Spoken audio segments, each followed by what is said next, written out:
Korth. I'm the current chair of IGDATC and your host for this evening.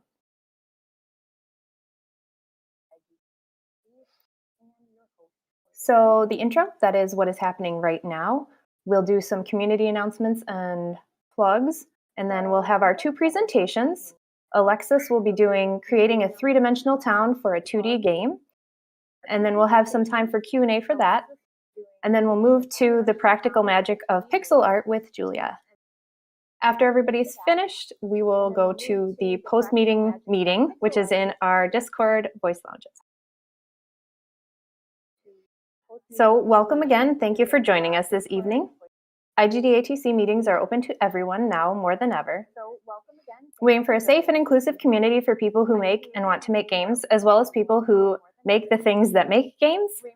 And I like people who play games to come to. You can find our safe space policy at igdatc.org/safe event policy. IGDATC is all volunteer board, and this is us. If you want to help out either on the board or if you want to just volunteer to assist with our meetings or anything like that, you can send us a contact email at igdatwincities@gmail.com.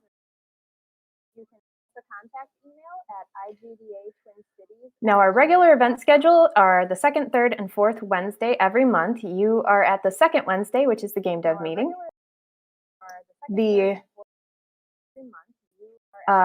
So we have industry presentations, and then the third Wednesday is the Twin Cities playtest, and people bring their prototypes, and we do dev interviews with the people who've made the games. And then usually the fourth Wednesday is the MNVR and HCI meetup, but this month it's going to be Thursday, the 28th, for the Facebook Connect at noon Central. And is Zach here to talk about that? I am. So yeah, our normal meeting is the day before the scheduled Facebook Connect conference this year. And Facebook Connect is a rename of Oculus Connect from the good old days. And it's a day-long session. The keynote's right at noon. It'll be a little under 2 hours. We'll announce new products, new software. This year they'll probably have some PR things to say. And then an afternoon of technical sessions on VR and AR. And right around 6 p.m., they haven't released the exact schedule, but right around 6 p.m., John.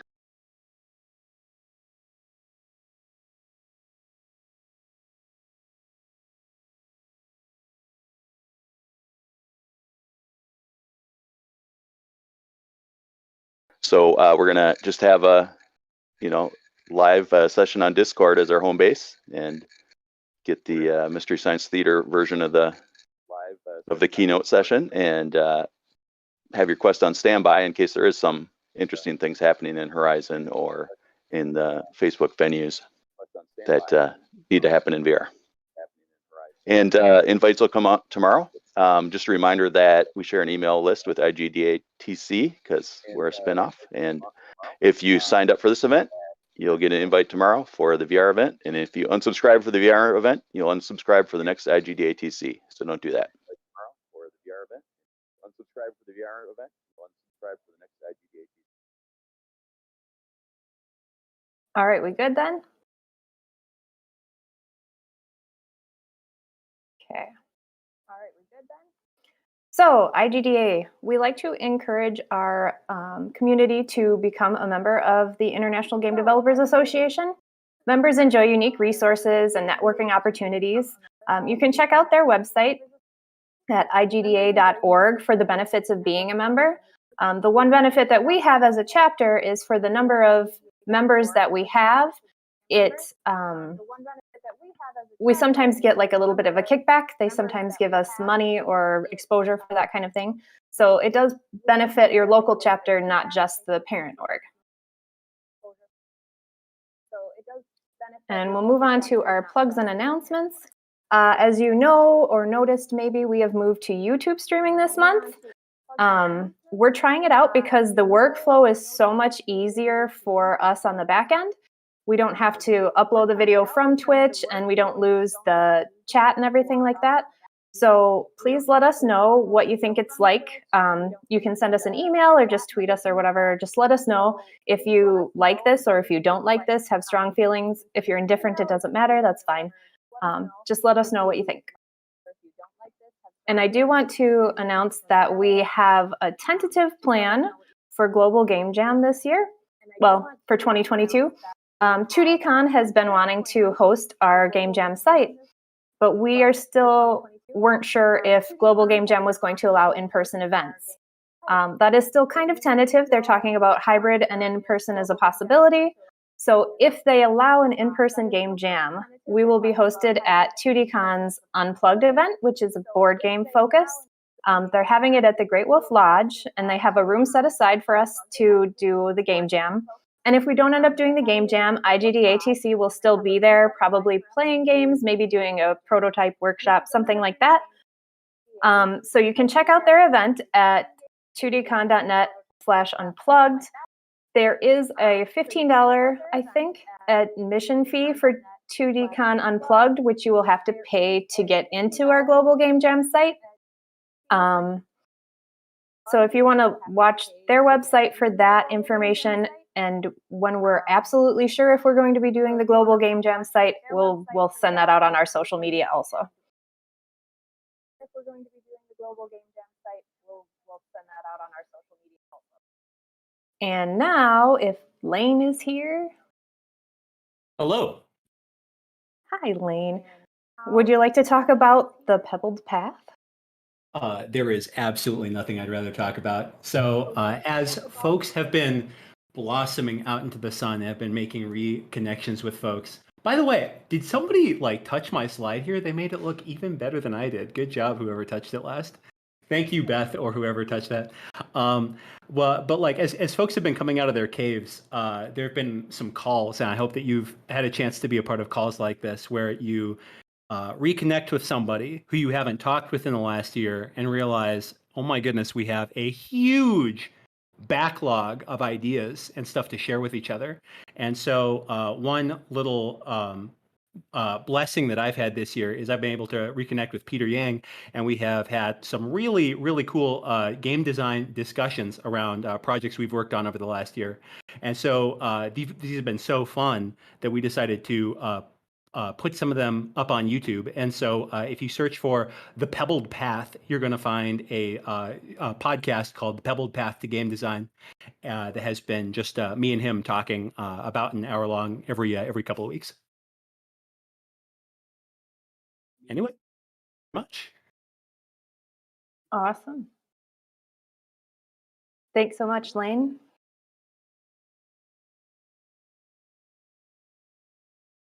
All right. So does anybody else want to plug something? You can plug something next month and contact us.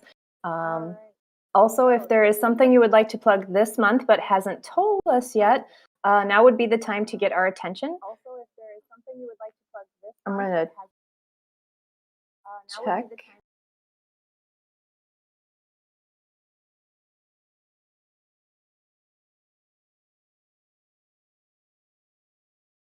Oh, we're hearing an echo. I just saw that.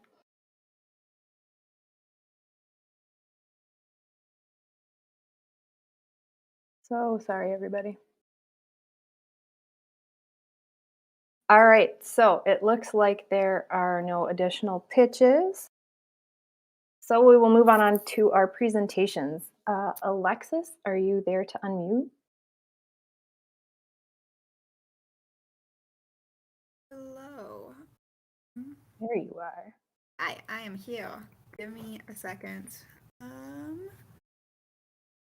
When you are ready, just go ahead and share. Oh, how does one share?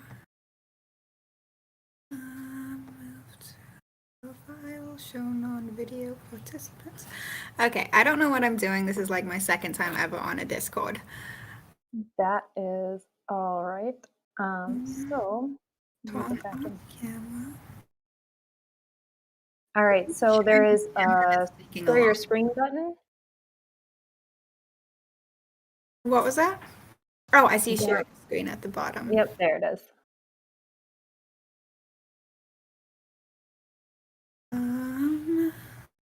So it seems to be taking a while. Oh, there we go. There we go. Maybe.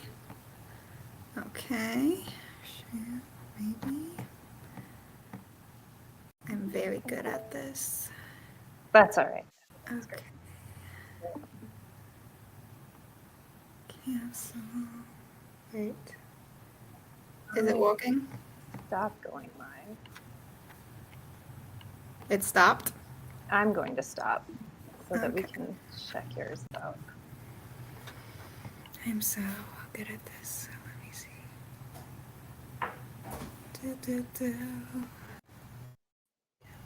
Oh, hi. Hello. There you are. That's my face. Can you see my screen?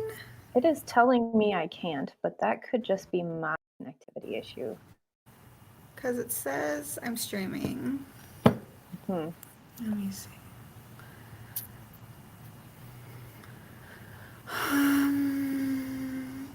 Oh, Stop.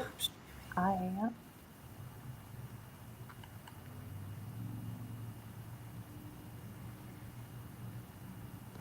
Video connected. Share your screen. Change windows. No. Cancel. Do you see a PowerPoint presentation at all? I do not.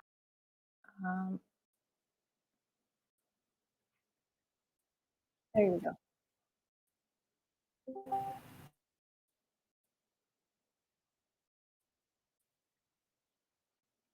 It's a very visual presentation. It's a how I do stuff thing, and it's all digital.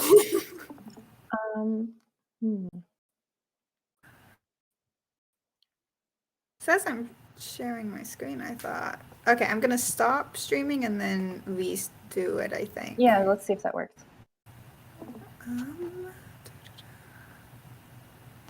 Screen. All the YouTube stuff. Sorry, everybody.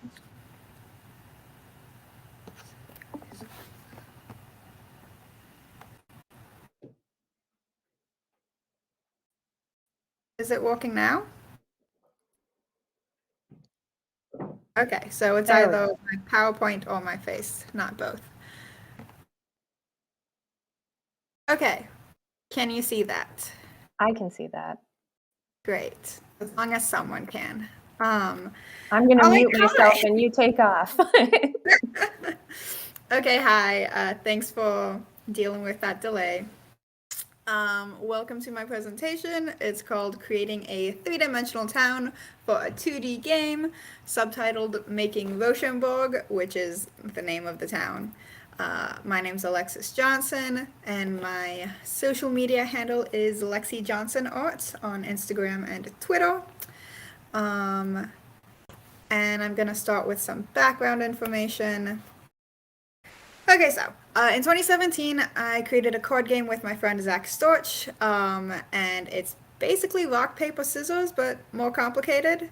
But within that rock, paper, scissors theme, we had a fantasy RPG-esque aesthetic on top. And so all of our cards had a different character on it. We built up a world around these characters. Thought it was a really fun, cool world to be in, and it shouldn't be limited to a card game. And we wanted spin-off. We wanted to do a spin-off, so we made a video game that's completely unrelated to the dynamics of rock, paper, scissors. But yeah, so Roshamberg is the name of the card game. It's also the name of the town where all of these characters live, and we sometimes use it to describe the world that this town is in. I'll try to make it as clear as possible, but there might be some confusion within it. So, the video game is temporarily titled Neri and the Fire Spirits. A young girl named Neri finds a lost fire spirit, and they try to find his family. And throughout that, you run around and explore the world.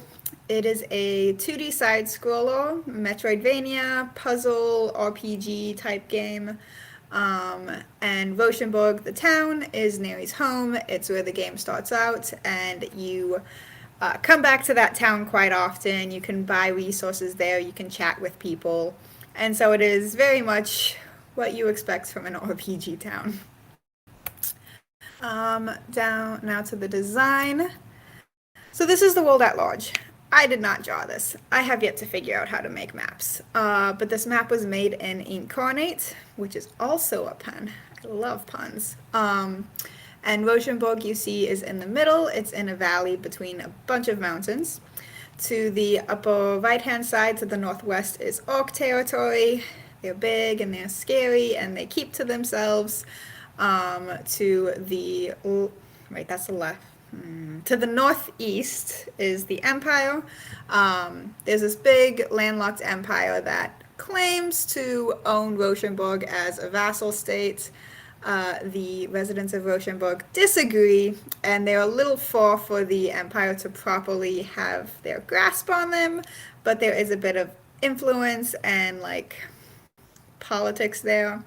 And then towards the south, all of the rivers from the mountain meet up, they become stronger and form a canyon through these older mountains in the south that then opens up to a delta where there's a bunch of delta city-states, like if you think of ancient Egypt or ancient Greece or Renaissance Italy, that sort of thing going on there.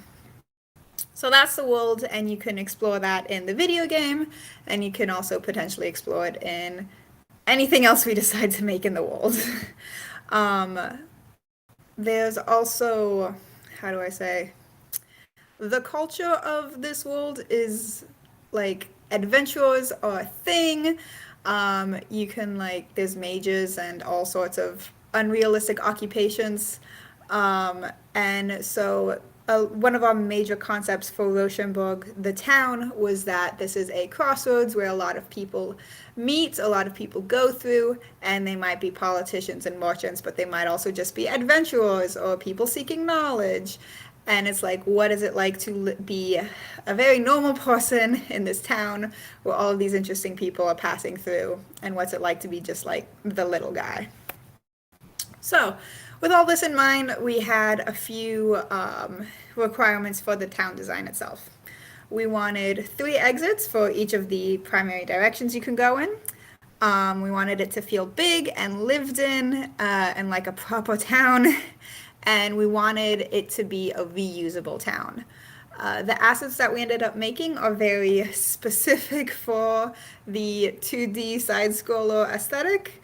But we wanted, if these 2 buildings are next to each other, we want to be able to reuse the design of what is where, how things are set up, and be able to translate that in a different medium, such as a comic book or a novel or a different video game and all of that sort of things. So making it big and lived in is kind of just a question of scale. The real trouble or the real challenge with our design was making 3 equally important exits on a map that's made to be left to right with 2 exits, as well as making sense in a 3D world. What I was really afraid of was that it'd be like, okay, you're scrolling along, you see your player character, behind them you see a town, but you have no sense of what's behind you. And that's what I really wanted to figure out, how to convey that you're in a 3D space even if it's a 2D presentation. The answer is a circle. We decided to make it a circular town. This is a top-down view. I'll explain how it works in 2D a bit more later. But basically it's like a zoetrope where the 2D design is on the walls of the zoetrope and it's going in a circle. So for the town planning, obviously we wanted 3 exits. We have 3 exits. Those are going to be our big primary gates, leading to the orcs in the northwest, the empire in the northeast, and the city-states in the south. Between each of these, we decided to put points of interest, buildings that would be really big and eye-catching and have a meaning for the residents. So in the north, we have the inn, very standard RPG fare, very understandable why you would need an inn in basically a tourist town where people are stopping by all the time. In the southwest, we have the Paladin Center. This is kind of hard to explain. I don't know of any other equivalents, but basically they are local governments and they are local protection. They protect the residents as well as being an organizing force for the residents. And to the southeast is a consulate for the Empire, where the Empire is like, hi, we're here, we totally own you guys, and everyone's like, no, you're not. But it's like if very important visitors come through the town, they might want to stay at the consulate instead of the inn with all of these like drunken adventurers. And for it to be a place that like maintains that sort of political force on the town. I'm not sure how much political force and politics is going to be in this game specifically, but it's a avenue we might decide to pursue later, and so anything we think we might need later is just going to be here so that we can use it later, and then it adds a bit of detail and adds a bit of life. Finally, in the gaps between the points of interest and the gates, we just threw in all of the other shops. I did think about what is where. I have kind of forgotten what my primary reasoning for most of the placements are, but it's things like in the card game, we had a smith and a butcher. So they both need to have a shop. In the inn, you don't need to go to the butcher in the game. You can play as a vegetarian if you want, but I want to do things with the butcher later, so I'm going to include her in the game so that she has a shop so that I know where she lives if I do anything else with this world. There's other things like a bakery and a general store that are realistic, I think, for a town to have, as well as there's a post office and a bounty hunter headquarters type thing that are common RPG elements. So you could go to the bounty hunters and be like, I want some quick cash and I want to be busy for 30 minutes, and they'll be like, great, here's a mission you can do. Neri, the main character, might not be doing a lot of these missions, but it's something that I could see existing in this town and using later. She will use most of these buildings, by the way, but it's just kind of catering the town design to everyone that might pass through. So how does this translate to a 2D side scroller? You're going to take that circle, cut it open, and lay it flat to make a long strip. And then we're going to line up that town next to each other 3 times. So it'll be an even longer strip of the same town cycling through 3 or 4 times. And that's going to be the primary setting or stage. This way you can go in circles multiple times without the screen changing or having loading issues or anything. And then once you get, once you've gone through the cycle 3 or 4 times, that is when you will be dropped back down into a repeat of that map in the exact same location, but in a different edition of the strip. So basically, rather than being at the edge of the strip, you're in the middle of the strip, but you're in front of the same building. And that way you can continue to go in circles, but it won't be at the edge where if you keep walking, you have to you cross the border and reload into a new territory, and then you change your mind and you go back and you have to wait for it to reload again. We're trying to avoid that. Feel free to ask questions at the end of this if this is confusing at all. But yeah, so that is how it works in game in the engine. Our coder, Zack, they came up with that solution because I came up with a circular design. They are the ones that were like, let's see how this will work in game. And I'm pretty proud of us, both of us. Anyway, we are on to drawing stuff, the actual physical drawing things.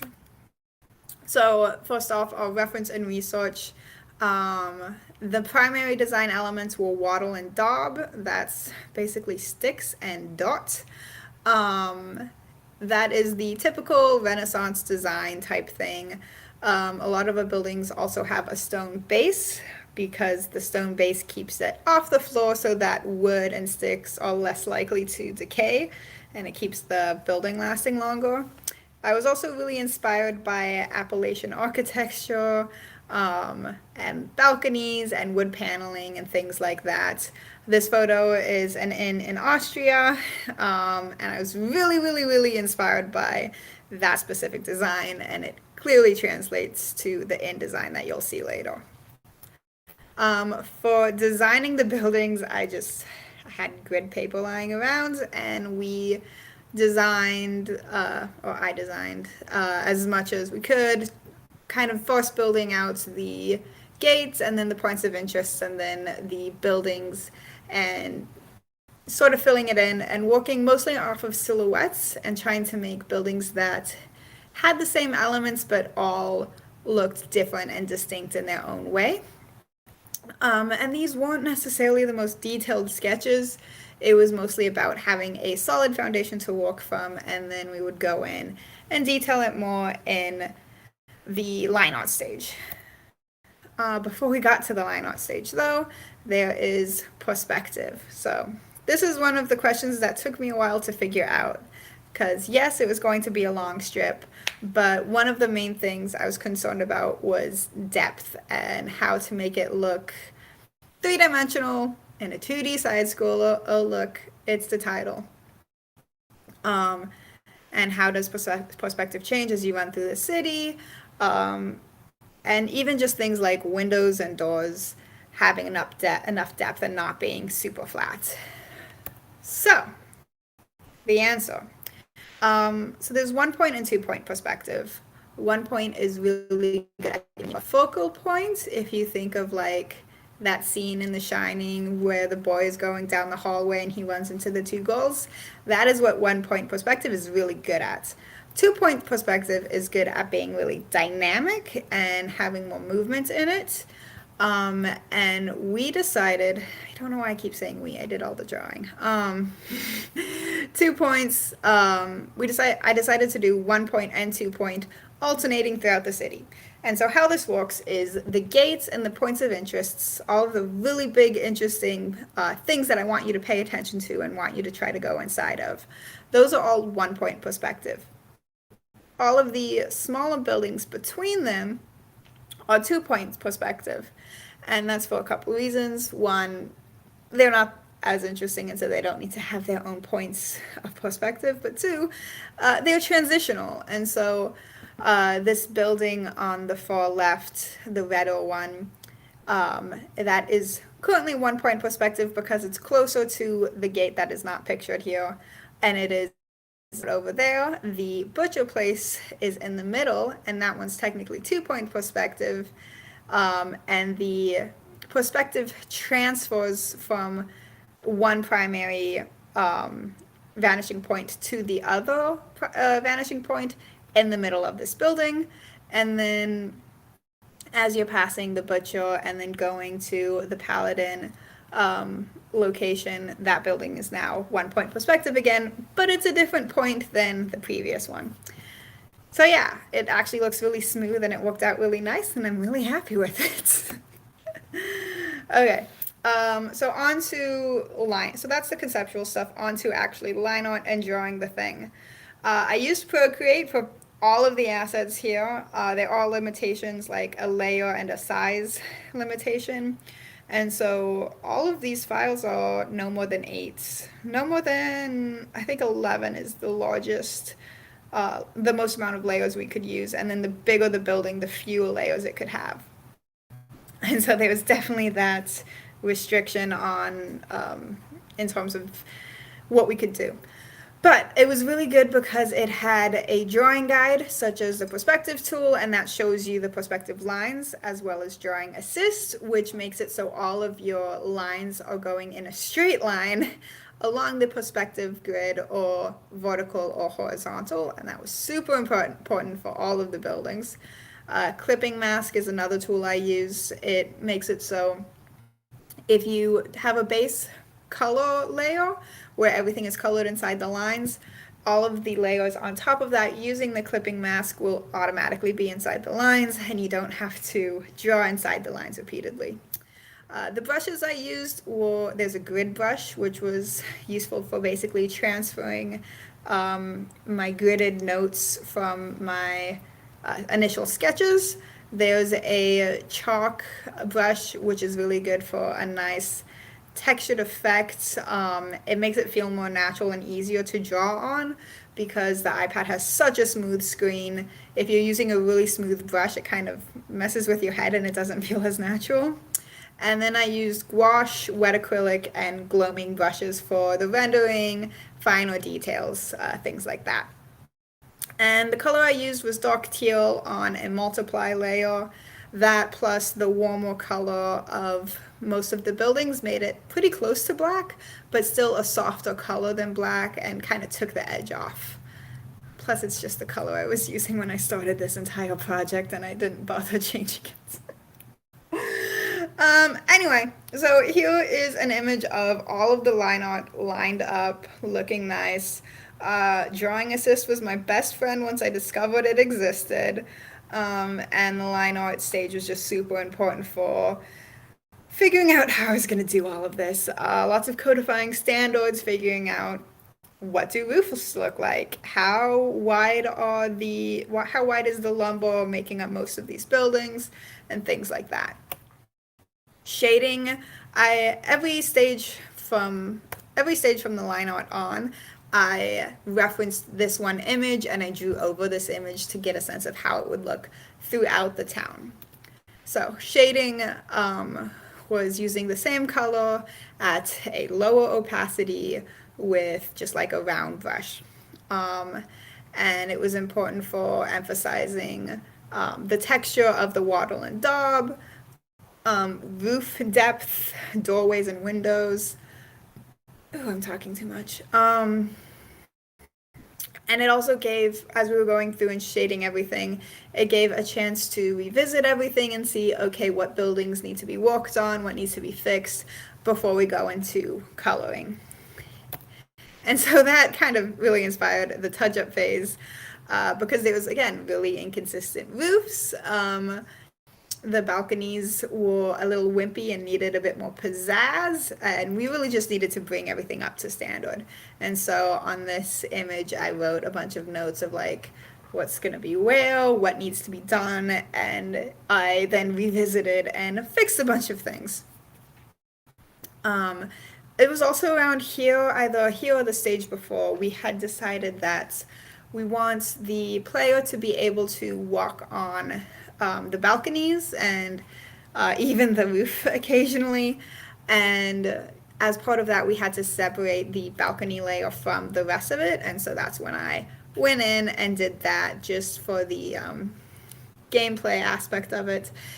They were mostly already designed. I did need to go through and make them more distinct, which was a fun experiment. But yeah. So this is an example of touch-ups I did where, for example, this is the post office and the stables were very, would not be able to hold a horse very well, let's just say that. So I bulked up those a bunch and I bulked up the roof and I recentered it a bit. I kept trying to do asymmetrical roofs, but they were really hard to do in this perspective as well as just with this design philosophy at all. So that's an example of touch-ups that ended up happening. I also made the lumber, there we go, the wood thicker because I was very hesitant at first. I'm like, I know it goes cross grain, but by the time I came back to retouch this, I'm like, no, it's gonna be big, it's gonna be thicker, it's gonna have more emphasis and more oomph. And now on to the color. This was super important. I'm really glad I made this entire mock-up page so I could reference it so much. But basically I made a palette that I could use consistently throughout the entire town. It took me a really long time to use the palette, to build a palette at all because I was really intimidated by the scale of coloring all of this.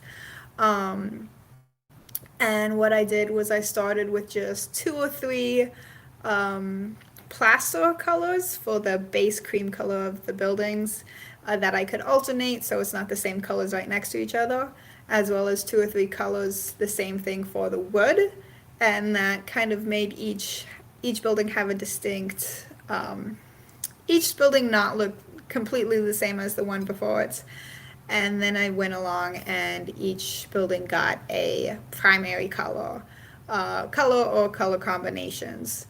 And so I reused that purple a bit. The top layer one is the general store and the second layer one is the butcher.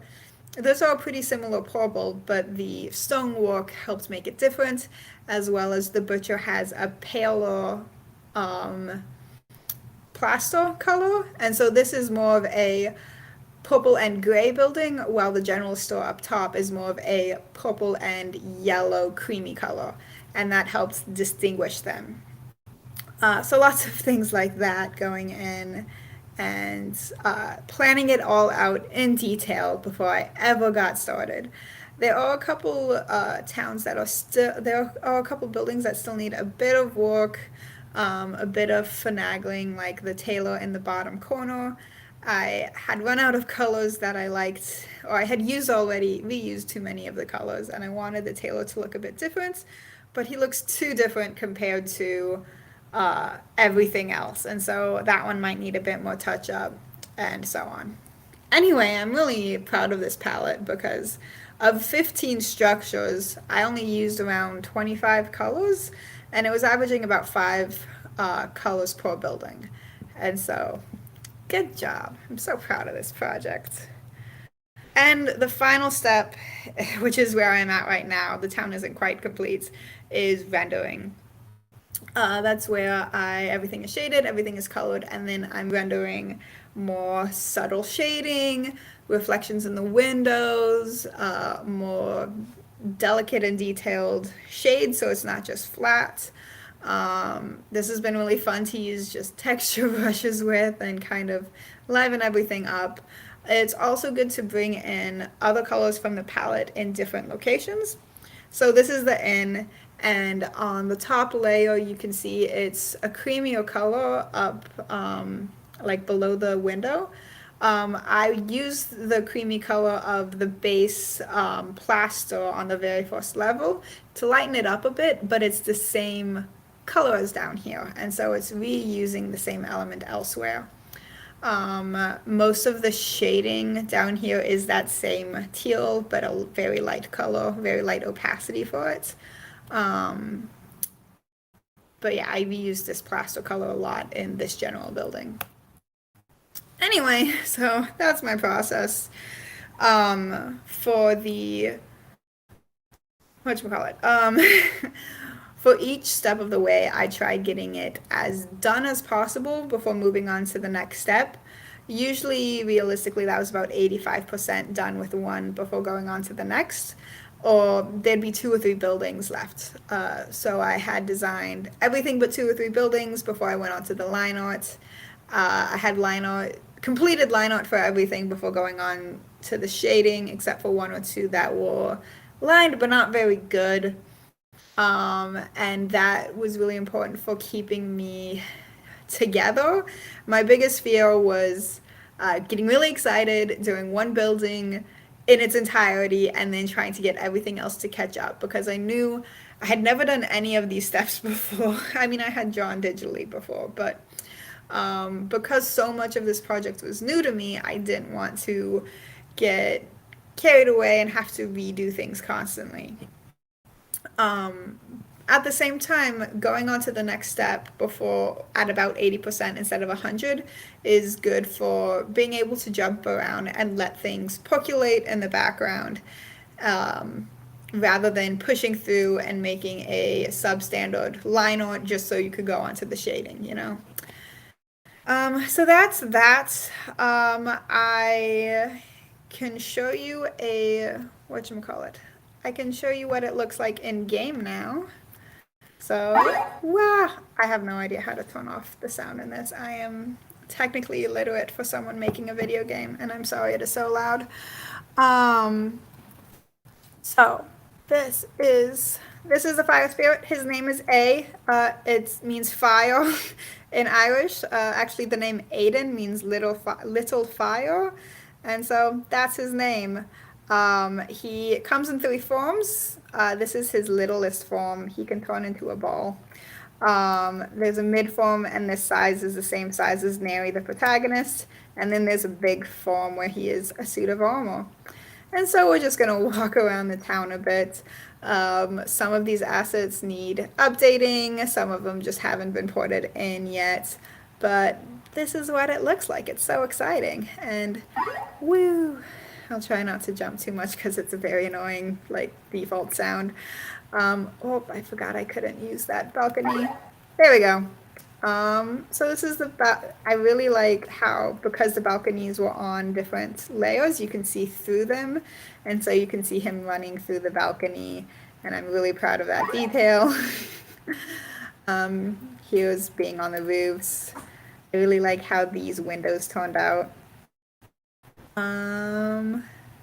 Yeah. What else did I want to show you in here? It's also just nice being able to run through it. It's a very big town, but say if we came in through this gate and you forget which way is the gate you're looking for, one of the great parts about it being a circle is you can just keep going, and you might go, oh, this is the wrong point of interest, let me go back the other way. Or you can just keep going. Eventually you go, oh, it's this gate. I don't want this gate. I'll just keep going again. And you go in a circle, and you can never be that lost. Here we go. Here's a couple more finished buildings. This one is the bounty hunter. Whee! You can tell because the balcony has swords on it. And I decided to go with a redder color because it seemed very aggressive and very like raw bounty huntering. And there's a little notice board where you can see what people are saying. But for example, the light bit behind his head, that's using the same color as the plaster to lighten up the wood. And then the darker bits of the plaster is using the same color as the roof or the same color as the sign. And so it's really incorporating those colors because these two, for example, have very similar colors. The wood from the butcher is very similar to the wood from the bounty hunter, but because the bounty hunter uses more of that wood color in the plaster, it gives it a very different effect from the butcher, which is more creamy and uses that gold accent a bit more. Also, look at the little pig design in the window. Got some neat. Anyway, that's all I got. Oh, side note, I was really struggling on what color to make the metal bits of the palette in place because there's a lot of copper throughout, and so the copper would work well with the rest of the buildings, but I wanted this greener color, which wasn't really in this building and it's not found very often. So I ended up making it a copper patina, which was really fun. I don't know how realistic that is, but they're right next to the smiths, and so, I'm sure they can figure something out. Neri, by the way, is the son, is the daughter, the child, the offspring of her dad is the smith, and her mom is like the head paladin person. And so they walk right next to each other. And anyway, so that's some cute stuff for you. That is all I got. Whoops, 1 second. Cool. That's all I got. Any questions? Should I keep screen sharing for now? All right, I am done here. It's very quiet.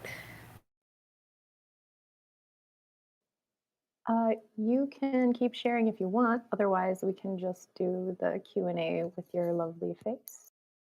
I can do the Q&A with my presentation. That seems a bit easier. Okay. Here, we'll start from the beginning. All right. Any questions, concerns, comments?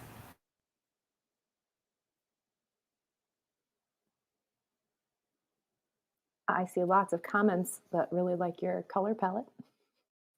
Thanks. I worked really hard on it. Mark likes your robot, but he likes robots in general. There's nothing wrong with that. No? Oh, Lane's got a question. How Yeah. closely is it turning out compared to how you first envisioned it? Very full. It's hard to imagine how I first envisioned it. We've been working on this for a few years now. The original card game we did in 6 months in 2017, and then I was like, we should make a video game in 2018. And then the pandemic happened, and I lost all motivation to work on this for like a year. And so I've only recently kind of got back into it. It's turning out way better than 2018 me ever would have expected. Yeah, I don't know if that answers your question at all. And Lane coming through with another question. Where can we go to follow this project if you have anything posted? We have a not very active Twitter. I think. Oh gosh, I don't want to pull up my Twitter. It's like Roshamberg on Twitter or the town of Roshamberg. We do not have an Instagram. We definitely have a Twitter. You can follow Zack. Zack. There's something on Twitter. I'll post their Twitter stuff later. I don't know. I know a few people have checked out my Twitter since the last couple days, and I haven't been the best at posting about it either. But you can follow me, and I will try to post the buildings in more detail once they're all finished. Right now, we have 3 fully completed buildings. But yeah, me, Zack, or the official Twitter once I find those for you. It is at Roshamberg. Did I say that right? Yes, Roshamberg. It's like I don't know. This should have been obvious, but Roshamberg comes from Rochambeau, like rock, paper, scissors in Japanese, and then Berg is either mountain or town in German. And so it's a very lame pun. I got it. I'm glad. I'm happy you got it. Look, IGDA Twin Cities posting for us. Nice. Excellent. I can also pull up sorry, I'm pouring myself some tea. I can pull up the link to buy the card game as well. And I'll post that on the Discord. Yeah.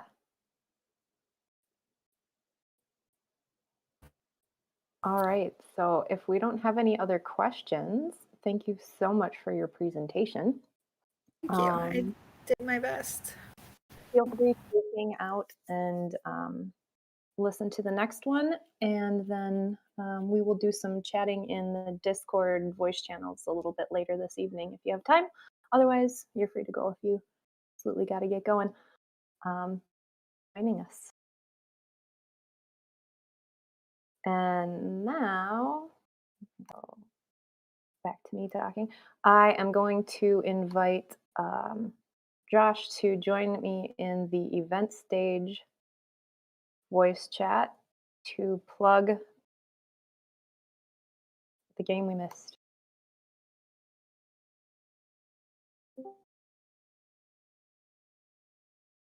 Hello? Hey, here I am. There you are. All right. Do you have a website or anything you want to share, or do you want me to Sure. share what I found? Sure, yeah, I could just share my screen here if that works and Works for me. show the website and everything. Alrighty. So, oops. Alright, so I think that's live now. I see it. Alrighty, so yeah, this is a game that I'm working on. Been working on for about 2.5 years now, on and off. Probably about 2 years total, taking out some time.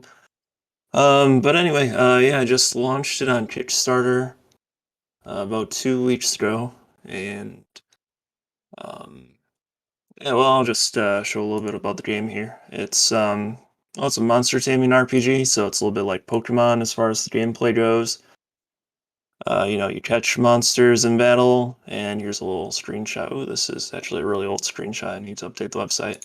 I've got some newer ones here. Here we go. So, yeah, here's what the battle screen looks like now. You have your party of monsters, and you can battle using regular attacks, spells, passive abilities, that kind of stuff, and then catch the monsters that you encounter. Very, very Pokemon-like in that regard. What sets it apart from Pokemon is it's more like a Final Fantasy game when you look at the storyline and the world, and the soundtrack a little bit has Final Fantasy inspiration there as well. So it's more like a traditional JRPG, but then with monster catching mechanics. If anybody's a fan of the Shin Megami Tensei series, then there's a lot of inspiration there as well. So down here, which I have a little GIF of the fusion screen. So different species that you catch, you can excuse me, you can fuse them together, and it'll make a new species, and you can pass down spells and passive abilities down to the fused monster there.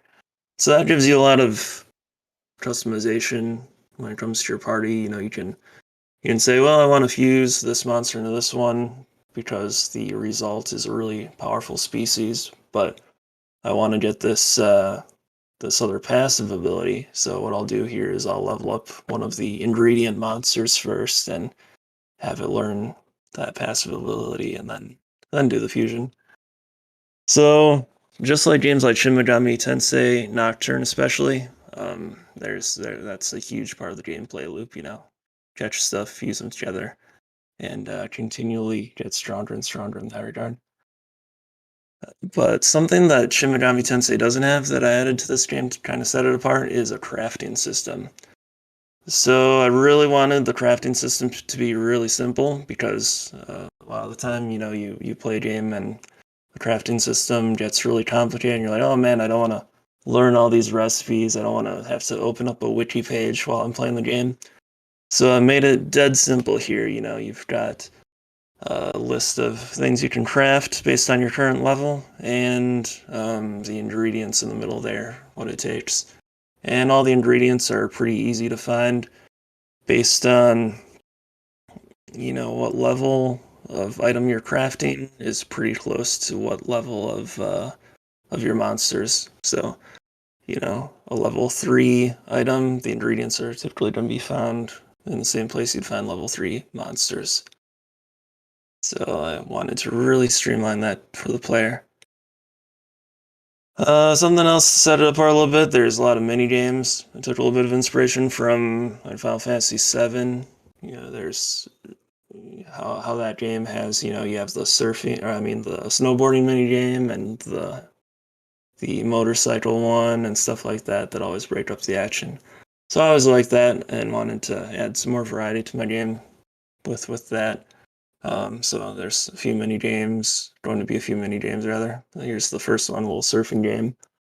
If any of you remember, this was the one that we went through that play test here on the stream about a month ago, I think. So that's where that is. Storyline. I try to make that pretty original. It's set in the afterlife. People die and then they get reborn into this world, and they're all biologically immortal based on this medicine that they find in the world. So they can still die if a demon attacks them. That kind of changes their behavior. Some people are a lot more cautious because of that. They can theoretically die, and but anyway, it comes to be that there's an organization that controls all the medicine, and the party ends up in a situation where they want to free that control and let everybody live forever. And then a bunch of crazier stuff happens pretty quickly. The scope of it expands, as an RPG does. But that's basically it. It's also got a soundtrack that I composed. I tried to make it very melody driven, just like most JRPGs. And yeah, I guess that's about it. Don't want to take up too much time here, but does anyone have any questions there? Awesome. Did you linked the Kickstarter in the YouTube, or did it yell at you? I've missed. If we can post that in the Discord. I've got it in the Discord inside that general discussion And channel. how long is the Kickstarter still going? It's got 2 more weeks left. So it's kind of in a little bit of a rough shape. We've got, I think that comes about to be around 30% and 2 weeks left to go. But still promoting it, still trying to make it get there, and we'll see what happens. Awesome. All right. Well, thank you for your plug. Sorry I missed you earlier. Oh, no problem at all. Thanks for having me. Yep. We'll catch you a little later in the chat rooms, hopefully. Yep. And with that, I would like to invite Julia to come on down. Hi, can you hear me? I can hear you, so I'm going to stop streaming and mute myself. Can Thank they hear you. me? That's the important part. Oh, that's Thanks, true. Beth. Can everybody hear? We'll wait the 8 seconds to find that out. Yay, okay. All good? All good. Wonderful. Okay, great. Hi, I'm Julie Minamata. Thanks for having me come to talk to you guys. Let's get started with the thing. Here we go. Okay, so I'm gonna just make sure. Oh, I gotta do screen share. That's another thing, of course. Screen share. Okay. Okay.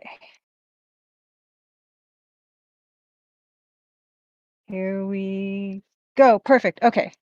Hi. Hi, I'm Julie Minamata. I am a solo indie game developer for the Crimson Diamond. I'm a pixel artist. I'm an art director. I'm based in Toronto, Ontario, Canada. And today I'm going to talk to you about how I got started in art and games and the many ways in which pixel art is amazing. And I'll show you guys my favorite pixel art technique and why you should consider pixel art for your next game. I was a freelance illustrator for 10 years. I went to art school and I got a Bachelor of Applied Arts illustration. Pixel art was my gateway to game development. My illustration style was already influenced a lot by computer games and by comic books. I was already using limited color palettes and dot patterns in my illustrations, so pixel art really felt like a natural transition for me. This was my pixel art happy place, the late 80s and early 90s. These are the games that most influenced my illustration style.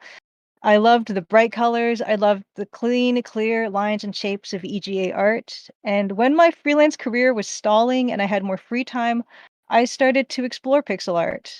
Because I had such positive associations with the games of my childhood, making pixel art felt really relaxing and really comforting. And while the method of drawing was different, I was able to apply a lot of what I learned in art school to the screens I was making, a lot about color and tone and composition. Here is my very first pixel art room using my favorite EGA 16 color palette. It is not in my game, The Crimson Diamond, but I think it was a pretty promising start for me. After I created this first room, I created the little character that you see to the left to fit inside the room. As soon as I did that, I realized that the scale of the furniture in proportion with the character was kind of not great. And so I moved on to my second room, which is a kitchen and is in the Crimson Diamond. I wanted her to be able to walk around the furniture. I wanted her to move from room to room. And as I started to want these things, I started to learn a program called Adventure Game Studio. And I learned to do things as I needed them thanks to YouTube tutorials and the Adventure Game Studio forums. The pixel art rooms, at this point, it wasn't a game yet. It was more like a digital dollhouse that I would tinker with and then go and do some freelance illustration. And when I was less busy, I would come back to it and, add another room here and there, learn a new thing here and there, learn how to do animations and all the rest of it that comes with it.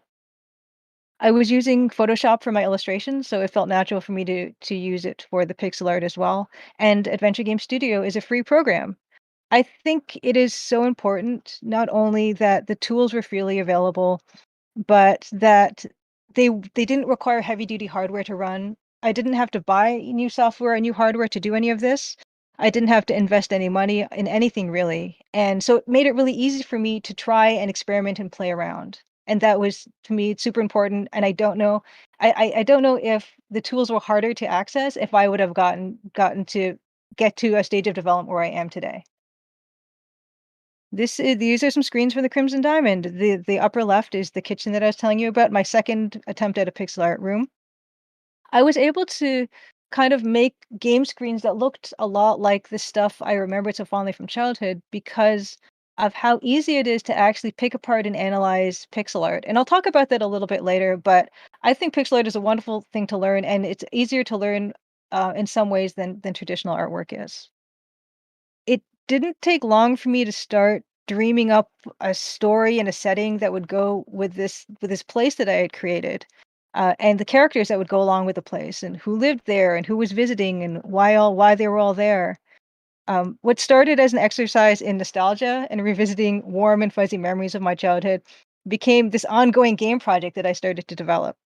And I found myself really enjoying doing the research for the setting and writing the story and being creative in ways I hadn't been in ages. Because for 10 years, I was just doing the visual stuff and being creative that way. But I was getting to not only write a story, but write dialogue and do this game design thing that I'd never tried before. And all those things were challenging me in different ways. And I got to learn so many different new things during this time.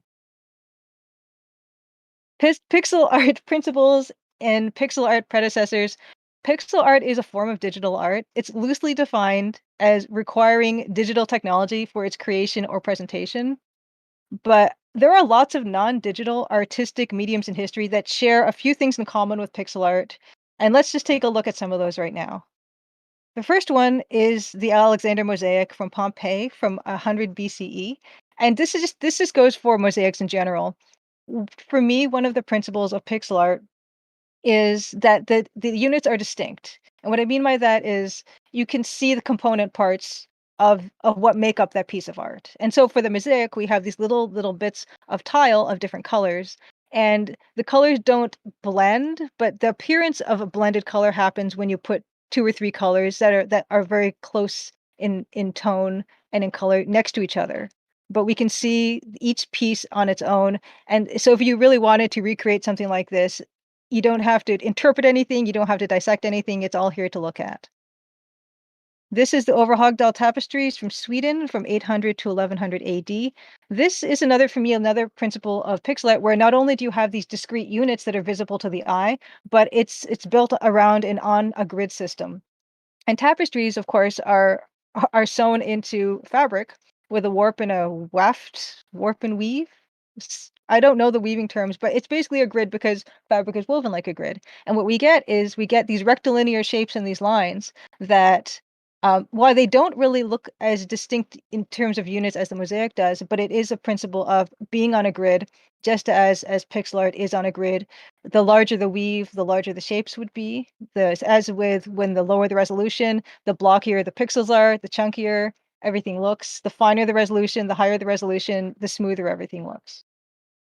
And cross stitch, this is from 1970s from McCall's pattern, incorporates both of those principles that I think makes it the closest to pixel art out of anything that can be done physically, which is these discrete units where we've got each stitch is considered its own stitch that can be seen by the human eye. And there's this underlying grid system where everything is put into that grid. So if you had the grid pattern for this piece, or you superimposed your own grid pattern over this cross stitch pattern, you would be able to duplicate this.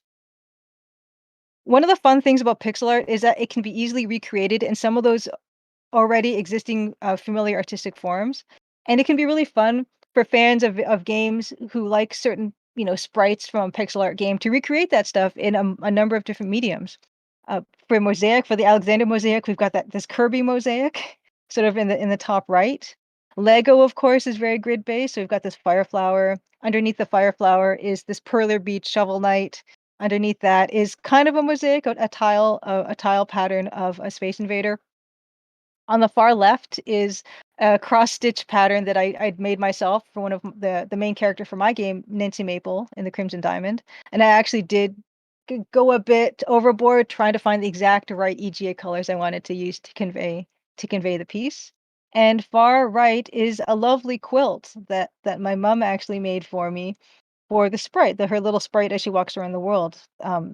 It's great because at a low resolution, you can actually do these things, and it's easy for people to see and break down and recreate in the real world, which is part of the magic for me, is seeing something digital that originated digitally physically out there. And I don't know, there's something about that gets me really excited. Dot-based artistic techniques. Looking at the different artistic mediums like the mosaic and the tapestry and the cross-stitching that can be used to resemble pixel art, there are techniques within mediums that might also look familiar. The first one I want to look at is pointillism. And Georges Seurat did a series of paintings in this pointillism technique where individual daubs of pure color are applied to the canvas, where you look at it close up, just looks like a bunch of dots. You step back from it, your eye blends these colors together to create different colors and different forms that the colors that you're seeing that your eye's blending aren't really there, but it's just a magical effect, a magical pixel art, really. But what I love about pointillism is, when you go up close, the brilliance of each of those daubs of paint is preserved. And here's the full painting when you look at it from further away. You can see how it does resolve to shapes and colors that you might not have expected when you see the ultra close-up. Another example of dot-based artistic technique in a medium is in print. We have comic books, and we have something called tone dots, or they're sometimes called Ben-Day dots. There's also halftone dots. And this is a piece that can show, her face has got red dots in it, but we're not thinking about them as red dots. We're actually thinking of them as a third or fourth or fifth color, an extra color that doesn't actually exist in the piece. And this is actually a really nice example of what Ben-Day dots are. Ben-Day dots can be overlaid on top of each other to produce additional color effects, but they are still grid-based. It's much the same as my favorite pixel art technique, which is called dithering, which I'm going to get into very shortly.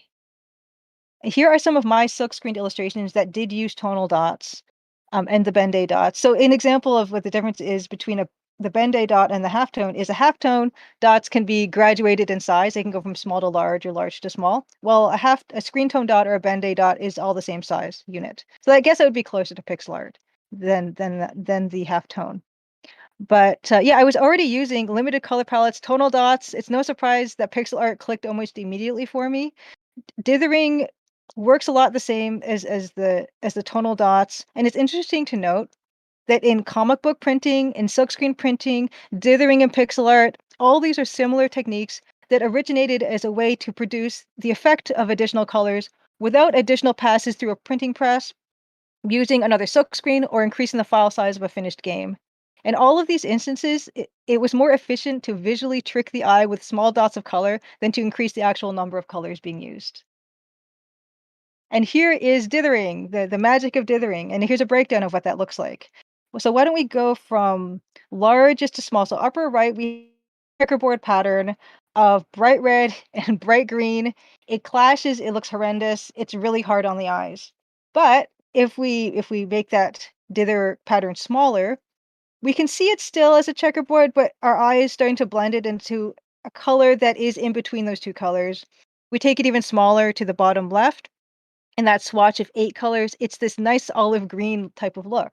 And that's only this whole grid of 256 variations of dithering are a result of 2 color combinations of the 16 colors that are along the bottom right.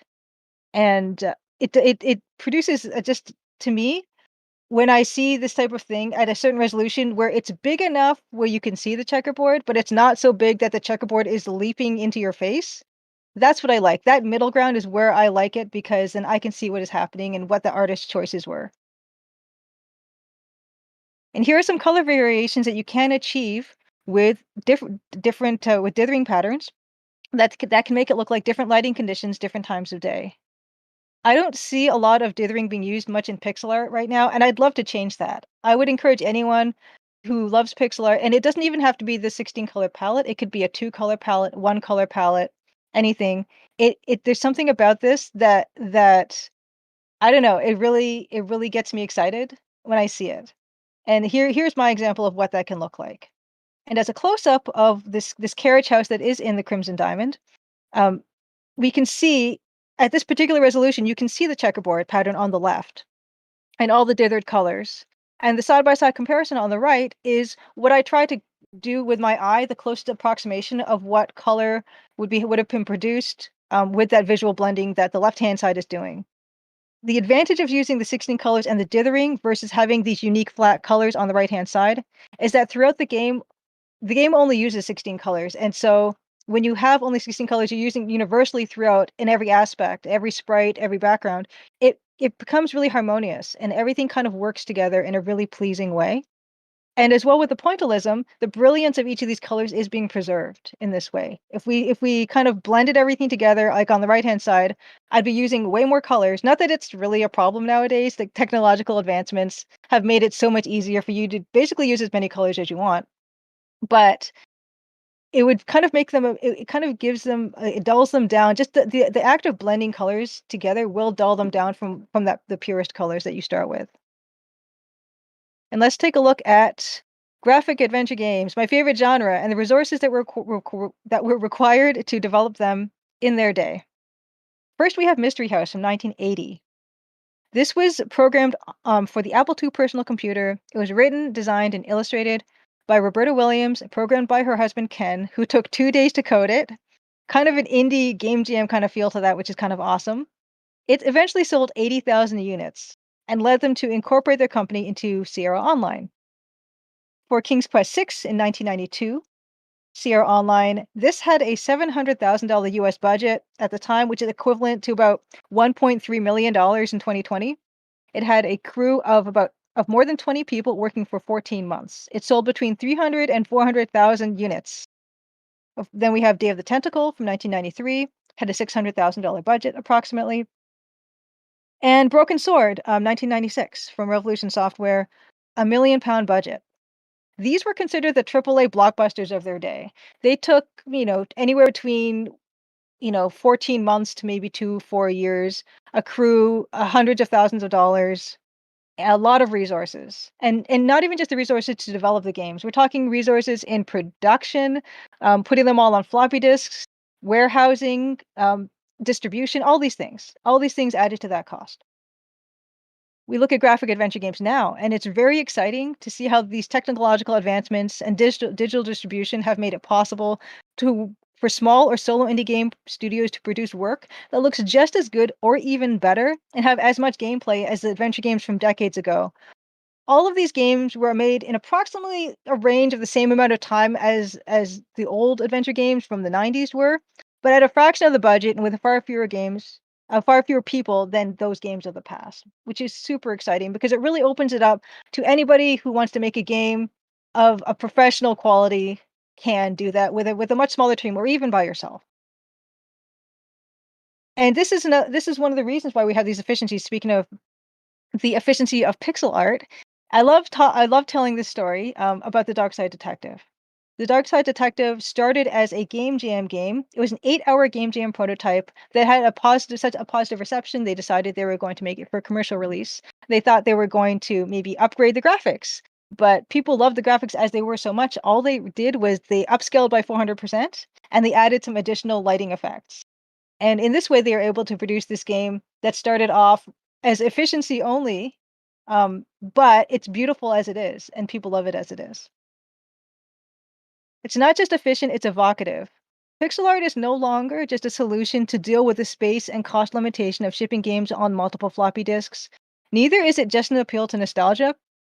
The medium can have any style, creating very different tones to the games in which they're used. My first example is The Last Door, which it's literally faceless horror. It's a wonderfully atmospheric, spooky game, and the chunkiness. This is a very low resolution game, but not having those faces allows the player to really fill in the gaps with their imagination. And to me, that's the best of what horror can be. Your imagination will produce spookier impressions than any artist can ever do. And that's what I love about The Last Door and what they chose to do with their pixel art and the resolution they chose to do it at. Then we have Space Warlord Organ Trading Simulator. This is a game that I worked on for Strange Scaffold. Space Warlord Organ Trading Simulator creative director Oliver Nelson Jr. says he doesn't have nostalgia for pixel art, but he recognizes how distinct treatments of it, like a monochrome dithering of early Apple machines, have very, very different effects on the final impact on the viewer, even if they aren't directly aware of the source. So even if they didn't play at games on the Apple machines, people can still look at these graphics and find that they're different in a really cool way. And I did find that when I was showing the Crimson Diamond at events, is I would have younger people come up to me who did not play adventure games in the 90s, who they would just their eye was caught by the bright colors. And I felt really excited by that because I had thought that I was servicing a niche where only people who had these fond memories of the type of game that I was building would be interested in it. But that wasn't true. It's just the bright colors and the look of it was appealing enough. Zellifer continues by saying, pixel art has an incredible amount of versatility, conveying either deeply analog or digital sensations with equal ease, depending on the artist. When I choose pixel art for a project, I'm searching for a medium of art that allows the creators to put a tangible, intentional stamp on every aspect of the game. And to me, this is the aesthetic that he chose for Space Warlord Organ Trading Simulator really recalls those old green screen computer terminals in a kind of a gritty, futuristic but past futuristic way that I think he did a really good job in art directing this game. And speaking of monochrome dithering from early Apple machines evoking a certain analog sensation, we have World of Horror, which looks like a manga, a Japanese horror manga, which is a deep, very analog paper and ink type of production. But the style that they used and the way that it's depicted is very evocative of that style, just from the style that they decided to use for their game. And the last one I have is a game called Party Hard, which I like to contrast with The Last Door because they're using the same technique of these faceless, fairly low resolution graphics, but to a completely different end. Party Hard is kind of a spoof of slasher movies, where you are this masked vigilante type of person who is kind of getting the better of a bunch of rowdy partiers. And this game could be a lot more horrific if it was more grisly and graphic and gory. But because it's low resolution and you don't identify with the partiers because you're kind of pulled back from the situation and they don't have faces, it does lighten the tone a lot. And that just goes to show the versatility of the styles, even when you're using the same techniques based on color and music and all the rest of the things that go on with the game. Pixel art is very approachable for new developers. There are so many different tools for pixel art nowadays. You don't need a high-end PC to create pixel art. You can use a tablet. There are in-browser applications to create pixel art. There are even apps for your phone, which I picked up one. I think I got either Dot Picked or Pixel Studio. I don't remember which one I picked up, but I just picked it up to play around with it. Very impressive, I have to say. Which is wonderful. You can be on the go. You can work on pixel art. You can do it on any platform. So the approachability of the medium, it's never been better. But I can't draw. I know a lot of people are saying I can't draw, but what's great about pixel art is, like I said before, it can be broken down in a way that's easy to analyze. Just as a comparison, on the left we have placing a grid on top of a drawing is a way for artists to accurately reproduce artwork, either for educational purposes or for enlarging their own artwork, but that still does require a lot of skill because, as we can see on this left-hand example, there's a lot of tone that's going on within these large grid squares that you have to come up with your own interpretation. But with pixel art is completely made up of squares. All you need to do is superimpose that grid over that piece of art, and you can see exactly what the artist did, what color they used, and what the line looks like. And sometimes simple shapes are enough to depict objects, depending on the context, which is another aspect of the magic of pixel art that I find so appealing. Like, what could this be? What is this long white rectangle? It could be just about anything, which is the importance of context, which I'm going to show in this next slide here. But I can't draw part 2. The lower the resolution, the less detail you need, which is wonderful. I have this picture of this fruit bowl that I just got off the internet, and I rendered it in steadily descending resolution. So we have 92 by 72 all the way down to 12 by 9. And at 12 by 9, I can acknowledge that it's starting to look less like a fruit bowl. But if I put it on a table shape with something that kind of looks like a wine bottle with a couple rectangles that kind of look like they've got white wine and water in them, those long white rectangles become plates. And it's a lot like Lego. If you have, a bunch of brown cubes, that doesn't really mean anything. But if you stack brown cubes on top of each other and put a large green mass on top of that, you've got a tree. And I love that. And so don't feel intimidated by feeling like you can't accurately render a fruit bowl or a tree. You don't need to in pixel art. There's so much of the work gets done with where that thing is among other things. And here's just an example where I've taken the color out even, and even taking the color out, you can still kind of read this as a table with a fruit bowl, with plates and a couple glasses on it. And you could, I mean, I didn't really even adjust the tone here, but even with no color at all, you can kind of work with that. What color should I use? This is a big question people have. And it is subjective. People have different tastes in colors depending on, how they're feeling even at the time. But there is a certain aspect of color which is not subjective, which is legibility. Ultimately, it doesn't really matter what colors you choose, but the tone is what's important. We've got some examples here that I've shown. So you can see a lot of these have maybe some variety of one color or completely different colors like this pink, brown, green, navy blue type of thing. And what's really helpful with this with @deathrude2 on Twitter, they actually desaturated that piece themselves. And there is a variety of tones where you can see what's happening. And that's more important than anything else. If you look at my favorite EGA color palette along the bottom of the left here, it's got very bright colors, but once you desaturate it, you can see some of these can be very close in tone. The light green and the light cyan are pretty close in tone when we look at them after their color information has been stripped out. So in terms of color, it is a subjective thing, but also it can be objective because you don't want something that's hard to see. You want something where the player can look at it and clearly make out what's going on. And so this is my example of using those two colors. You don't want to use them this way. You'd want to pick something that's lighter or darker. But of course, exceptions prove the rule. This is a beautiful low contrast pixel art piece by Gijo the Hydroid on Twitter, who does a number of these gorgeous different scenes. So there is room for just about everything. And these are just kind of basic guidelines, not rules that I'm showing. Color palettes online. Let's say, yeah, you have really no, you can't pick colors and you don't want to. There are so many online resources where people have done the work for you. Also, if you want to emulate a certain vintage computer look, I use this EGA color palette on the far left. There's a Commodore 64 palette as well, and even an original Game Boy palette. And these are all from lowspec.com. Lowspec is a really great resource in general, not just for palettes, but for pixel art tutorials, for lists of software that are far more complete than what I showed as examples.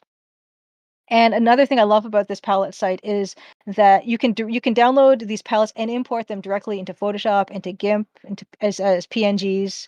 Wonderful site for not only vintage color palettes but also user-generated palettes. There are other color palette sites that also have other things to offer. I really like color.adobe.com.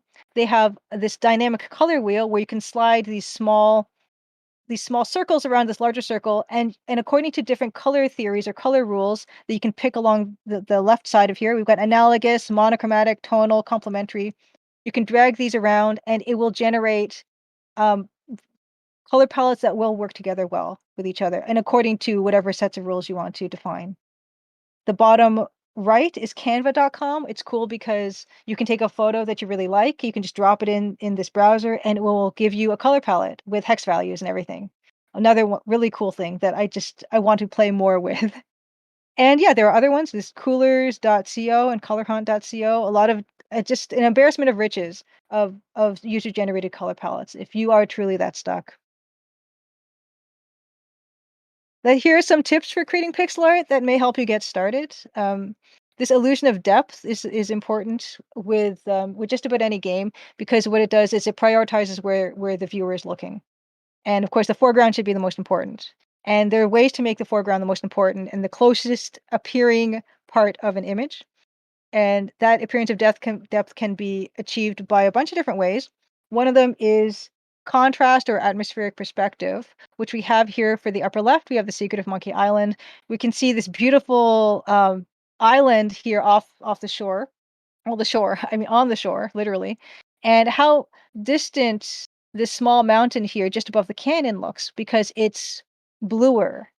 And as we get closer in to the viewer, as the island gets closer to the viewer, things get warm up and there's less blue in here, more greens and more browns.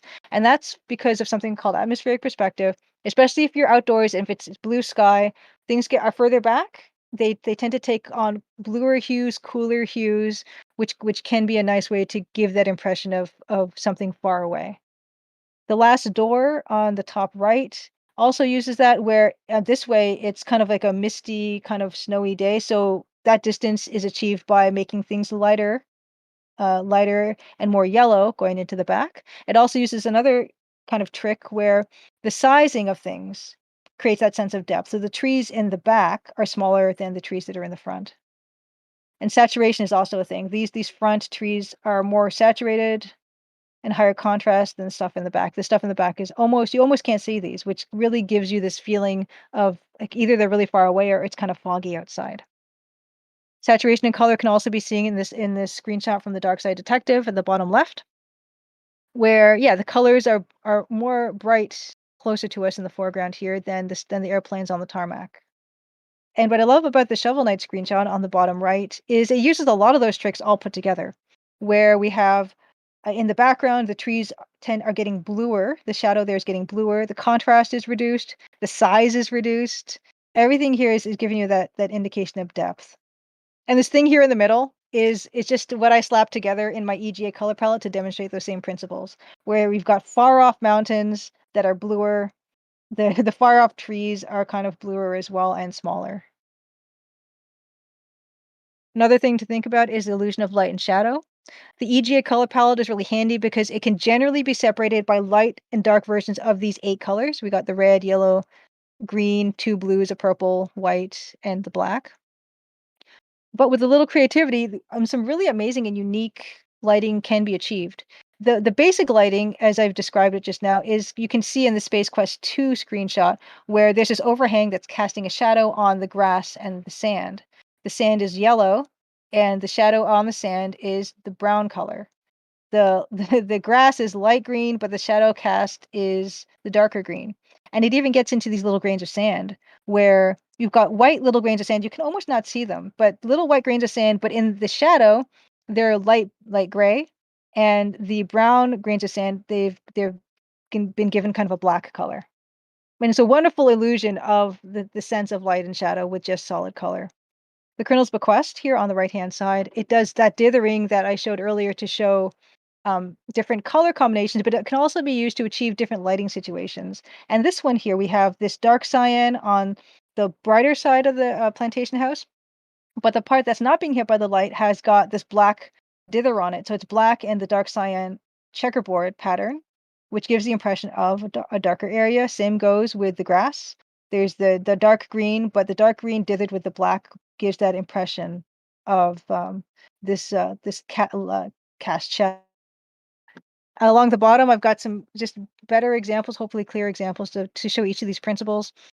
Far left, we have darker version of the color equals shadow. So the gray in the shadow is dark gray. The red in the shadow is dark red. The green in the shadow is dark green, and so on. The second from the left is how dithering can be used to achieve the appearance of shadow, just laid on top of the already existing color. We can combine these 2 techniques to make a stronger shadow. So this part here is black dithering with the dark red here, and then the dark green with the black dither. The cool thing is that the colors don't have to be the ones that are directly across from each other. They don't have to be yellow and then the shadow of that is brown. It just has to be darker. And here is something I almost randomly did this where I took, okay, well, here's the light gray. What's darker than the light gray? Well, the dark purple. So I'm going to make the dark purple the shadow color for this color. The darker color for this the light red can be brown. So let's put the brown next to it, and so on. And that does create this impression of a shadow, but not as straightforward as the lighting condition on the far left. And that can also be combined on the far right with different colors to cast a shadow. So we have different colors of dithers combined with different colors in the shadow, in the solid shadow color, which again can give you the impression of so many different colors. And that's why dithering for me is really exciting, and why I want more people to use it, because I I love the effects that can be achieved with something as simple as this. And here is one of the processes step by step of how I would construct an outdoor environment that uses a lot of the stuff I just discussed, where we have these larger shapes in the foreground, these larger trees. There are higher contrast trees in the foreground as well. And then the stuff in the background is, you can see that the foliage on the coniferous trees looks finer and smaller. Trees in the further back, we've got this blue color that kind of gives the appearance that those are really far back. And I'm going to take it to the next slide so you can see the funnel and just look at it for a little, because I think this animation goes by a little quickly. Okay. So we've got a limited palette, low resolution pixel art. It may seem restrictive, but it can actually really free up the creative process. When I was a freelance illustrator, I really enjoyed and I took pride in working to limitations. What dimensions the piece had to be, what the content was of the article I was illustrating, where it would even appear on the printed page. For instance, so if it was a double page spread and the illustration was going to appear on the left-hand side, I didn't want the weight of the illustration to be directed out of the magazine. I wanted it to direct toward where the writing was. All these types of compositional concerns and things like that.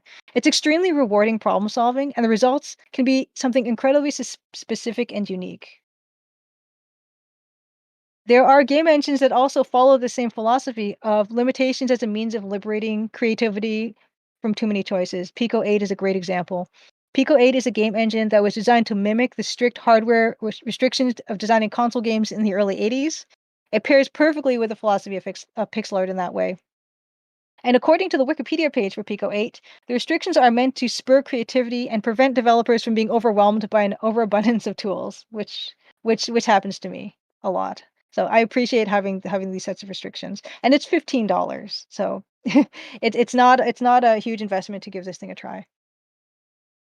Adventuron is one that I really like. It is a browser-based game engine designed specifically for text parser adventure games with static graphics. And you can see what I love is how simple these graphics are. And because it's text parser, the text descriptions in these games can help describe what the player is seeing. And the simpler graphics are very effective at setting these tones and actually letting the player's imagination take over and fill in the gaps of how non-specific the artwork is, which I think is really magical. And it reminds me of just reading a book, but with a little bit of a visual cue. Another benefit of Adventuron and the simple graphics you can use in Adventuron is when you design a game in Adventuron, you can have it work pretty easily on a mobile phone. And when you've got a phone with a much smaller screen, simpler graphics read really well and they reduce really well for the player. Adventure Game Studio is what I've been using to build the Crimson Diamond. It's it's free engine. It's got a thriving community. If you're interested in developing adventure games of the style of Secret of Monkey Island or the King's Quest games, I wholeheartedly recommend it. There are commercial releases that are out now and that are currently being developed, such as Lamplight City, Kathy Rain, Unavowed. It's wonderful because Adventure Game Studio is free and open source. Pico 8 costs $15. Adventuron is also free. They're great tools. They're super lightweight. You don't need a top-of-the-line computer to run them. Anyone can make pixel art. Anyone can make games that incorporate pixel art. The upcoming Playdate handheld console is another example of highly restrictive specs being a jumping off point for creativity. It only runs low resolution, so we've got 400 by 240 pixel resolution, black and white games. It's got a directional pad, 2 buttons, and a funny metal crank. I was really fortunate. I actually got to art direct a game for the Playdate. Making art assets in black and white was a lot of fun, and it's challenging to solve game design problems as well with just that limited tool set. Games do not have to be the flashiest, slickest 3D graphics to be fun. I fell in love with the thing as soon as I saw it, and so it was really a pleasure for me to be able to help make a game for it. And in terms of is this something people want, or is a limited a console that is this limited and restricted in its specifications desirable? Well, the first 20,000 unit run was pre-ordered in 20 minutes. So there are plenty of people out there that are just as excited as I am. Space Warlord Organ Trading Simulator by Strange Scaffold, releasing this year. It also makes use of that, the limited color palette. I created one color pixel art for the game, super low resolution. These character portraits are 50 by 50, and the organs, the little organ inventory icons, are 25 by 25 pixels. I've never made such small little pieces of pixel art before, and this was my first time making this 1-bit type of monochromatic pixel art, and I had a blast. Zalavir likes to make great games fast, so 1-bit pixel art is a great tool for his toolbox, and I hope he returns to this because I'd love to work with him on other things.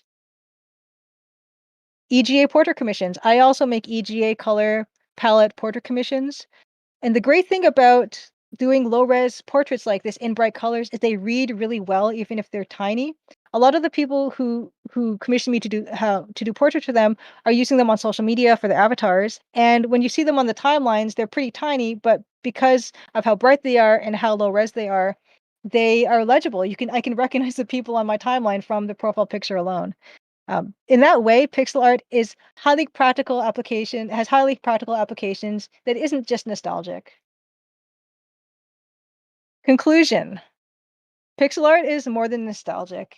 It's efficient, it's economical, it's evocative. It can do so many things at once.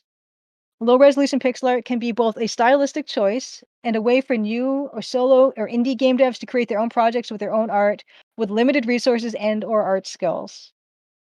Pixel art is a medium and a modern movement that isn't limiting, it's limitless. For me, pixel art changed my life for the better. It has been a comfort and a hobby. It's why I've met and worked with so many amazing people. I've traveled to events. I've had so many new experiences. I've learned so much. Pixel art is why I'm talking to you guys today. It was my gateway into the gaming industry, and who knows what it could do for you. And thanks for listening. Happy Halloween. I'm Julia Minamata. You can find me on Twitter at Julia Minamata. You can go to thecrimsondiamond.com for all my social media stuff. I do streaming as well on Twitch with art dev. So if you want to see me work on EGA game art, I stream on Tuesdays at 8 p.m. Eastern. And sometimes I've got my musician Dan Polakar, and we do tracks for the game live on stream as well. So thank you so much for having me. This was a pleasure, and I'll take it back to the moderators. Thank you so much for joining us this evening, Julia. I'm going to check the stream here for any questions.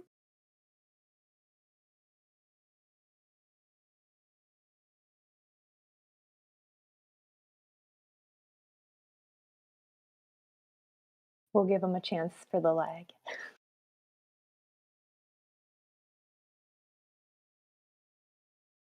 I do have to say, when you asked me what level of knowledge our community had, I was not expecting something this in depth, but this is amazing. Okay, I'm glad. So at what point in your pixel art journey did you decide to make a game? Yeah, that's a good question. I think when I started to finish up all the rooms in the lodge, and I'm like, what now? What do I do now? Because I started with the lodge, and then I started building like outside of the lodge, like little outbuildings, like a garden shed and like the carriage house that you guys saw in the example. And when that was all done, I'm like, well, what do we do now? And so that's when I think I started to shift into gear about, okay, well, let's do something with this. Let's make this alive. And that was really cool for me and really rewarding. And then what resolution do you usually work in? Yeah, the Crimson Diamond is made in 320 by 200 pixel resolution, which is pretty tiny. But when you launch the game, you have an option to like blow it up. So people usually have to blow it up 4 times or 8 times to make it fill the screen, because otherwise it's going to be like this big. But that's great because the file size is actually really small, and it's the software requirement or hardware requirement I think I've got for the demo is like 150 megabytes, which is kind of charming. What do you have any favorite pixel artists? Ooh, so many. Yeah. Well, Mark Ferrari from LucasArts is a huge one for me because he was one of those guys making the pixel art of the games I love so much. Loom and Secret of Monkey Island, things like that. I really love Douglas Herring, who made a game for Sierra called the Colonel's Bequest, which was hugely inspiring for the game that I'm making right now. And what I love about those guys, as particularly Douglas Herring, is that they were coming up at a time where the tools did not exist at that time. They were developing the tools as they were making the games that they were making, which had required a certain level of technical knowledge that I just don't have. So I have a lot of respect for that. But nowadays on Twitter has just an amazing amount of pixel artists on there, and some of them make little animations. Some of them just do still art. Some of them are game developers. Some aren't. It's just really exciting and inspiring to see um, what all is out there. We got lots of questions. Have you done any work in 3D, voxels or anything? Yeah, I've done one thing only in voxels, and it was just a complete like vanity hobby thing, and I've actually got it right here. Um, I made my Nancy Maple character sprite in Magica Voxel. Magica Voxel is really great actually. It's another free program where you can make like voxel art. So I've got her. I actually had her. There's a company called Shapeways that actually 3D prints in color. And so I had her printed up as well there. But I liked this one is printed with a wood substrate that I hand painted, and I think it's much brighter. So I kind of like this one a little bit more than the Shapeways one. But this is the only voxel work I've done, but I'd love to do more. All right. And then what is your approach to animation in pixel art? Ooh. Yeah, so there are some people who do rotoscoping for animation. So Francisco Gonzalez, who's another adventure game studio developer, he actually will film himself or video himself like doing certain actions, and then when he streams, he'll trace them like frame by frame, and then he'll transfer that into his game. But for me, his game is much higher resolution than my game is. I've gotten away with kind of making it up as I go. And I say that because I think that's part of the way my art training in college really helped. We did a lot of life drawing, which is drawing with like a live model and just getting the idea of how people move and how weight shifts and things like that. So I think that really helped in for me just being able to generate the animations in my game just kind of out of my head in a way. But I definitely recommend if you do want to animate pixel art and you're feeling stuck with it. Nowadays, yeah, just do like a quick little iPhone video of yourself, and you can track that, and it's a lot easier to do that way. Good advice. How much do you zoom in when you're working? It depends on. So if it's like a background, um, I don't know. I mean, not too zoomed in because the thing is with the low resolution I'm working in, and you noticed with that one pixel, the dithering slide, with the dither gets too big, it just everything just completely like breaks apart. It's like the illusion completely dissipates when you zoom in too far. So I actually don't zoom in that far when I'm working. Especially with the low res stuff for Zalavir, like the Space Warlord organ trading simulator icons, the ones that are 25 by 25. When you start zooming in like this big on something that's really like smaller than a postage stamp, you can lose your way really, really quickly. I have to zoom out actually a lot more than zoom in when I'm working on those, just to check to make sure that your eye is blending things and giving that illusion, and then coming back in maybe about maybe this big, but zooming out really, really tiny because kind of knew how big it was actually going to display on screen, which is another important consideration to make when you're making pixel art is how big is this thing actually going to be, because that will dictate what the resolution will be that you're working in. Okay. Are there pieces of physical art that you miss compared to pixel art? Is there some kind of carryover technique you specifically lean on? Um, I there are certain things, but I still love making physical artwork. There are happy accidents that happen that pixel art can't really duplicate, but there are things that I do that are kind of similar in that with when I do the dithering passes, they're actually like layers in Photoshop. So I kind of look at that as like screen printing screens, and then you can add them and you can just check what it looks like and then remove them or put them away. In that way, it's kind of similar. Because of silkscreen printing is pretty much like working in layers, a lot like just anything in Photoshop or anything if you're using pixel art layers. So my overall working setup really didn't change that much when I started doing pixel art. So this one's kind of related to that. Do you enjoy making physical pixel art like mosaic, cross stitch, Oh, etc.? I didn't bring it down here, but yeah, the pixel art, the cross stitch I'm working right now, I love doing it. It's really soothing and fun. And I actually what I want to do is I want to make like little cross stitching kits for the little character portraits and include like the proper colors for the embroidery thread and things with like a little piece of black cross stitching fabric. Yeah, it's super fun to just take something you've created digitally and bring it out and have it exist like three-dimensionally. It's really wonderful. And I recommend, if you love a game that has, sprites, like, yeah, do perler beads, do Lego, do cross stitching, whatever you like. And it's just a fun pastime, really, because you don't want to live too much in the computer. Yeah. We've got a lot of screens in this past year, right? Oh my goodness. And then, are there any communities where pixel artists and animators can post works in progress and get feedback? Ooh, yes, there are. I don't know about them. Yes, there are. I wish I looked into that more. A lot of people just use Twitter. A lot of pixel artists are on Twitter. So that is definitely a way, and that's how I tend to find most pixel artists that I follow. But yeah, I don't know what the state of like stuff like ArtStation and things like that are. But I think sites maybe like Low Spec and places like that might have that. So I wish I knew more, and I wish I could have included a slide of that. Well, we can't expect you to cover everything.